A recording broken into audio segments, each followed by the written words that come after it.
Aeth Iesu i fyny'r deml yn Jerusalem i ddathlu'r Pasg, yn union fel roedd wedi'i wneud ers pan oedd yn blentyn bach. Roedd yn amser i ddiolch i Dduw am achub pobl Israel. Tu mewn i'r deml, roedd pobl yn gwerthu gwarthag, defaid a cholomenod. Roeddynt yn twyllo'r bobl. Roedd popeth yn rhy fryd o lawar. Roedd Iesu wedi cynhyrfu'n lan. Roedd y lle yn swnllyd a drewllyd.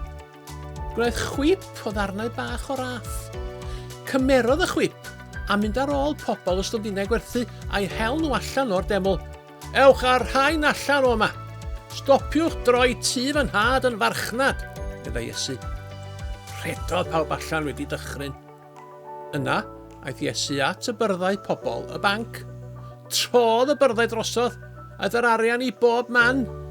Nid lle i wneud arian i'w tŷ fy nhad, meddai Iesu, ond lle i siarad efo Duw, lle i weddio.